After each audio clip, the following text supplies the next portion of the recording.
Supreme court বারের সংবিধান সংরক্ষণ কমিটির সাধারণ সম্পাদক এবং সুপ্রিম কোর্টের সিনিয়র আইনজীবী অ্যাডভোকেট মামুন মাহবুব। আমরা বেশ কয়েকটি বিষয় নিয়ে আলোচনা করতে চাই। আহ রাষ্ট্রপতি হিসেবে মির্জা ফখরুল ইসলাম আলমগীর শপথ নিয়েছেন। অবশ্যই অবশ্যই এটি বিএনপিকে স্বাগত জানাতে হয় যে অন্তত যেসব গুঞ্জন শোনা যাচ্ছিল, ইউনূস সহ যেসব বিষয়ে গুঞ্জন শোনা যাচ্ছিল যে তাদের কেউ হতে পারেন, অন্তত সেই জায়গা থেকে বাংলাদেশ রক্ষা পেয়েছে। কিন্তু আমার প্রশ্ন হচ্ছে যে সেই ডক্টর ইউনূসই এই অনুষ্ঠানে, রাষ্ট্রপতির শপথ অনুষ্ঠানে একেবারে প্রধানমন্ত্রীর পাশে আসন নিলেন। এর আগেও প্রধানমন্ত্রী তাকে যথেষ্ট সম্মান দেখাচ্ছেন, সম্মান দেখাক, আমাদের কোনো আপত্তি নেই।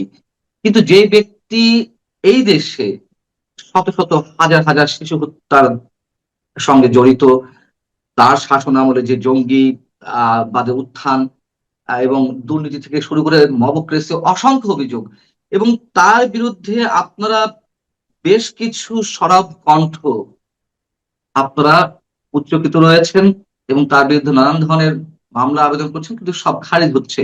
আমার প্রশ্ন হচ্ছে, ডক্টর ইউনূসের প্রভাব এখনো কেন এই সরকারের উপরে এতটা বেশি এবং এত গুরুত্ব দিচ্ছে ডক্টর ইউনূসকে? জি, ধন্যবাদ জনাব মঞ্জুর আলম পান্না, আপনার এই বহুল শ্রুত এবং দেখা অনুষ্ঠানে আমাকে যুক্ত করার জন্য।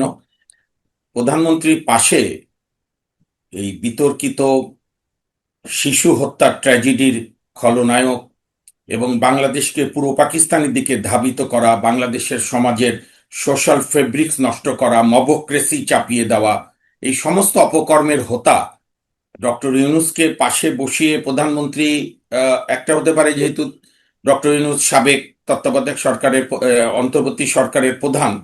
আমি মাননীয় প্রধানমন্ত্রীকে অনুরোধ জানাবো, একজন নাগরিক হিসাবে আহ্বান জানাবো, আপনি সম্মান দিচ্ছেন ঠিক আছে, ভালো, কিন্তু আপনি ইউনূসের বিরুদ্ধে যে তদন্তের দাবি উঠছে, আপনি তদন্ত করেন।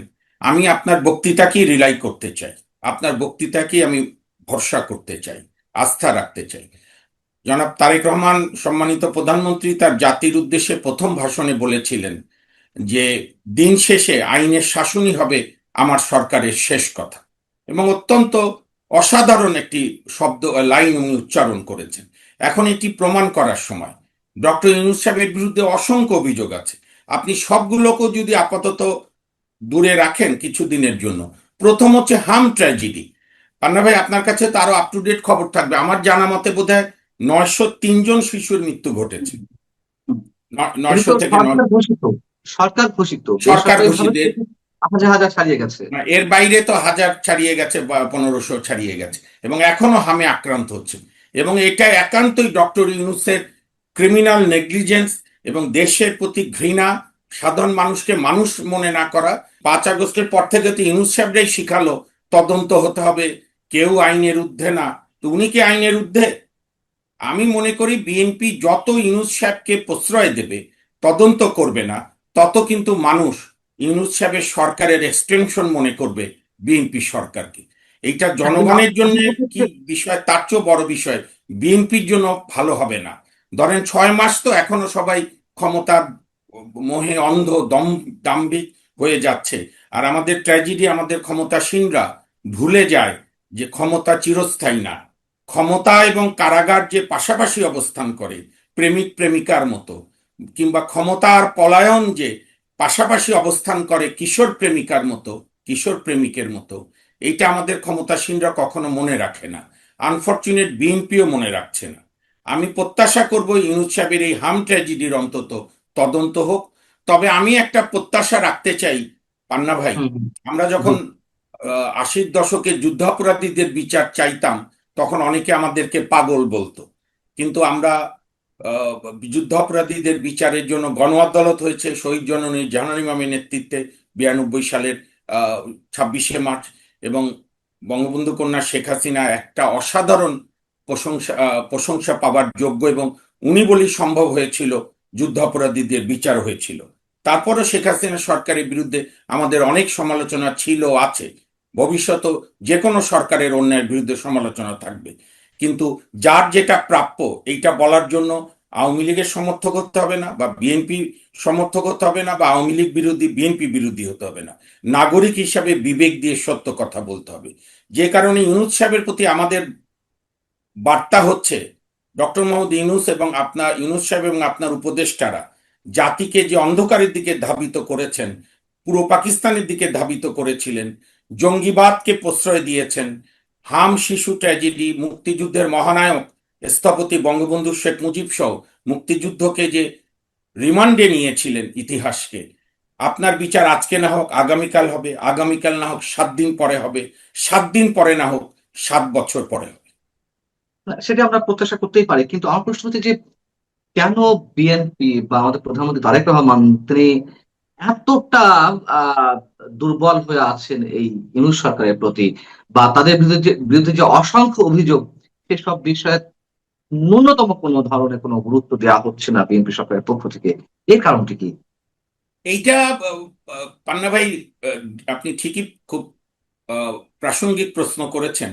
তবে এটা ডিকোড করা খুব মুশকিল হচ্ছে কি, বিএনপি সরকারের নীতি অবস্থান আমরা বুঝতে পারছি না। ধরেন বিএনপি ভোটের আগে কিন্তু বলেছে মুক্তিযুদ্ধকে আমরা ধারণ করি। মির্জা আব্বাস বলেছে 71 নিয়ে কেউ প্রশ্ন করলে আমার বুকে ব্যথা হয়। এবং বিএনপি ভোটের সময় কিন্তু বারবার এই কথা বলেছে যে বাংলাদেশকে আমি একটি উদারপন্থী দেশ হিসাবে গড়ব।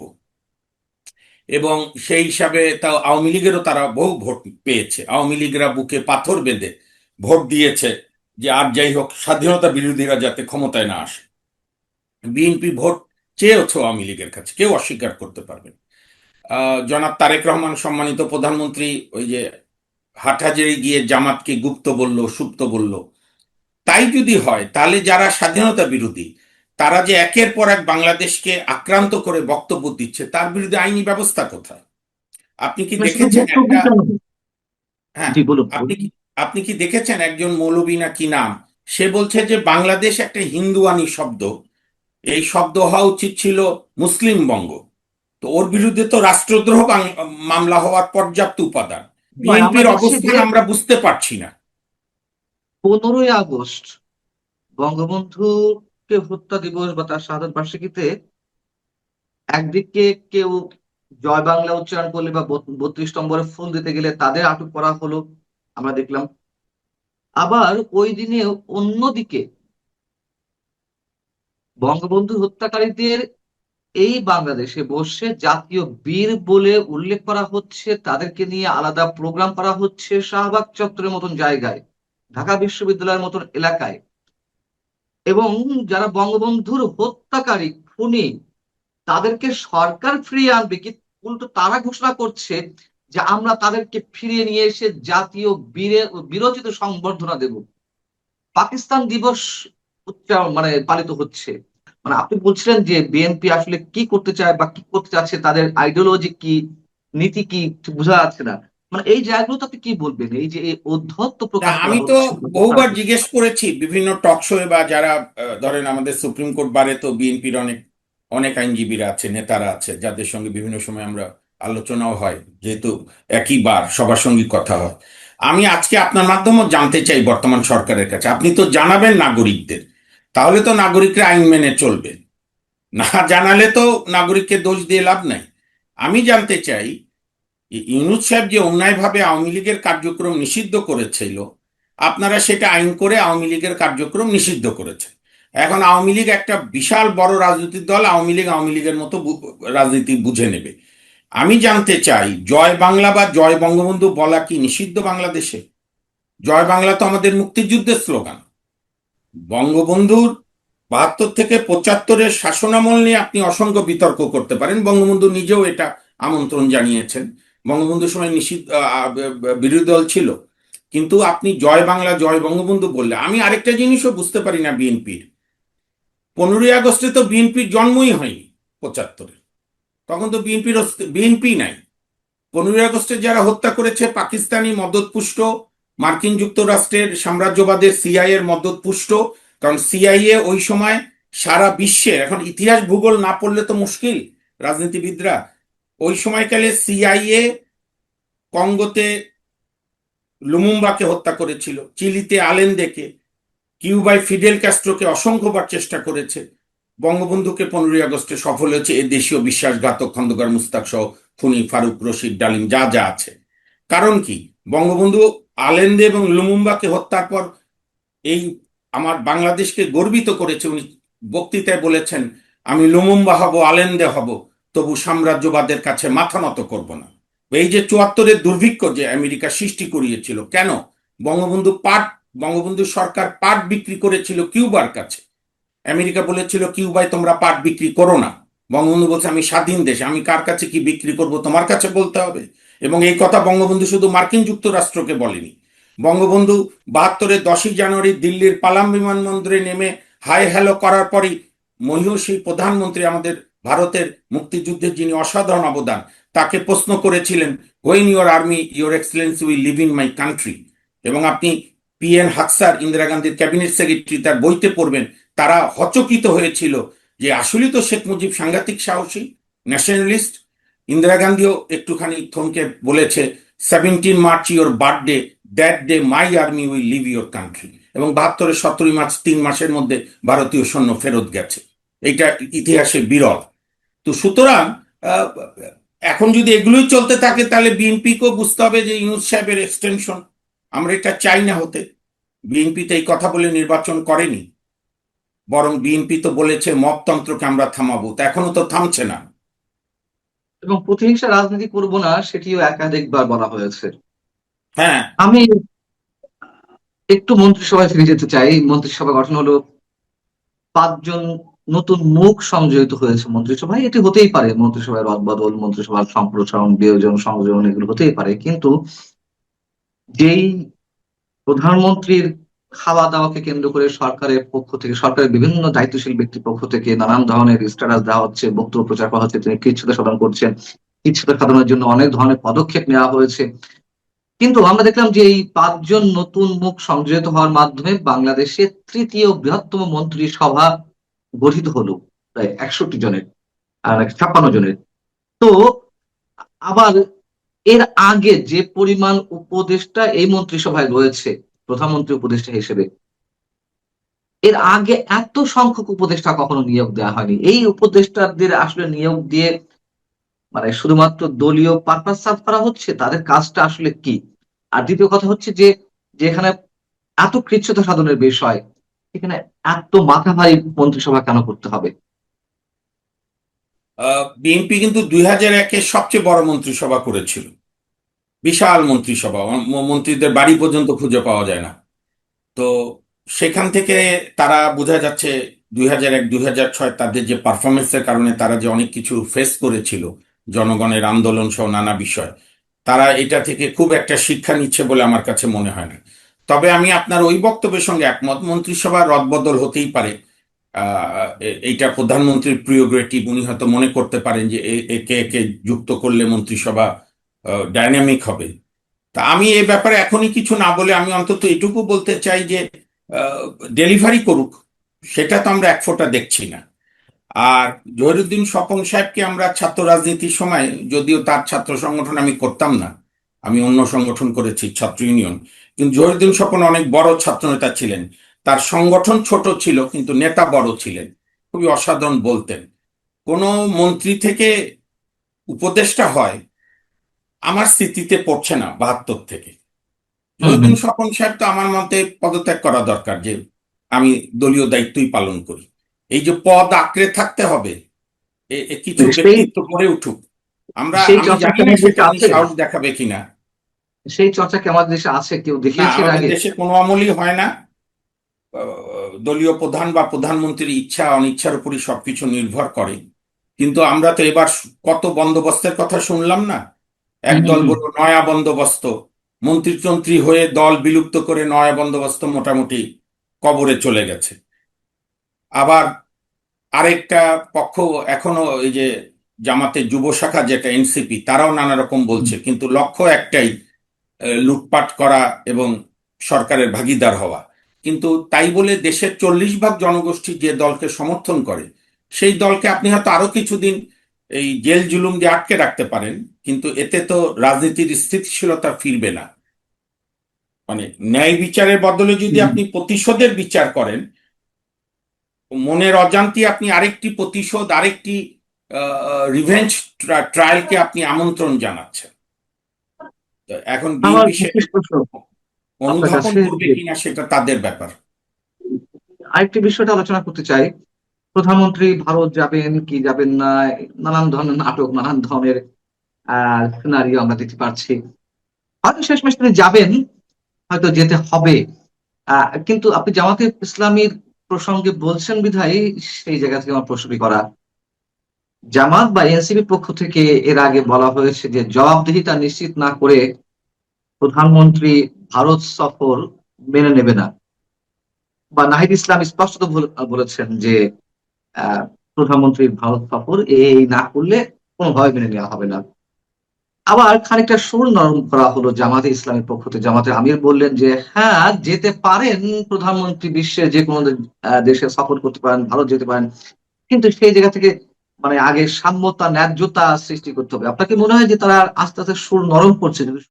এখন আমার প্রশ্ন বিএনপি সরকারের কাছে বিনয়ের সঙ্গে, আপনারা কি নাহিদ ইসলাম বিএনপি সরকারকে ডিকটেট করবে, যার আসন সংখ্যা 6টা, জামাতের সঙ্গে ঐক্য না করলে একটারও জামানত থাকতো না, বা আওয়ামী লীগ নির্বাচনে অংশগ্রহণ করলে শেখ হাসিনা ছাড়াই নর্মাল আওয়ামী লীগ নেতারা অংশগ্রহণ করলে এনসিপিদের কোনো খবর থাকতো না, সেই দলের নেতার কথায় বিএনপি যদি ঘাবড়া যায় তাহলে তো বিপদ দেশের। বিএনপি তো অনেক বড় রাজনৈতিক দল, জনসমর্থন আছে নানা সবসময়ই।